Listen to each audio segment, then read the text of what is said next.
HMDA పరిధిని regional ring road వరకు విస్తరించేందుకు రాష్ట్ర ప్రభుత్వం సన్నాహాలు చేస్తోంది.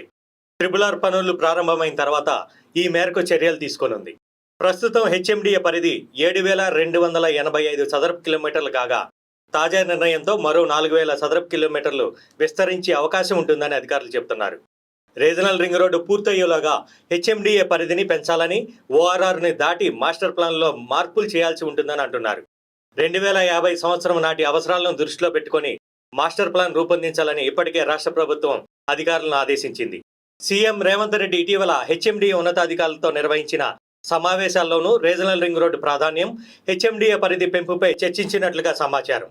ఓఆర్ఆర్ నుంచి ట్రిపుల్ ఆర్ మధ్య ఉన్న ప్రాంతాలను హెచ్ఎండిఏ కిందకు తీసుకొచ్చి 2 రింగ్ రోడ్లను అనుసంధానం చేస్తూ రేడియల్ రోడ్లను నిర్మించాలన్నది ప్రభుత్వ ఆలోచన అని అధికారులు చెబుతున్నారు. ముఖ్యంగా రాష్ట్రాన్ని 3 క్లస్టర్లుగా విభజించి అభివృద్ధి చేయాలన్నది ప్రభుత్వ లక్ష్యం. ఓఆర్ఆర్ లోపల అర్బన్ క్లస్టర్ గాను, ఓఆర్ఆర్ తర్వాత ట్రిపుల్ ఆర్ వరకు సెమీ అర్బన్ క్లస్టర్గా అభివృద్ధి చేయనున్నారు. ట్రిపుల్ ఆర్ అవతల ప్రాంతాన్ని రూరల్ క్లస్టర్గా అభివృద్ధి చేస్తారు. ట్రిపుల్ ఆర్ వరకు హెచ్ఎండిఏను విస్తరించిన తర్వాత దానికి తగ్గట్టుగా మాస్టర్ ప్లాన్ను రూపొందించాలనేది ప్రభుత్వ ఆలోచన. ప్రస్తుతం హెచ్ఎండిఏ పరిధిలో ఉన్న KUDA, HADA, CDA, GHMC extended area master ప్లాన్లు ఉన్నాయి. వీటిని రద్దు చేసి ట్రిపుల్ ఆర్ వరకు మెగా హెచ్ఎండిఏ మాస్టర్ ప్లాన్ 2050ను రూపొందించాలని నిర్ణయించారు.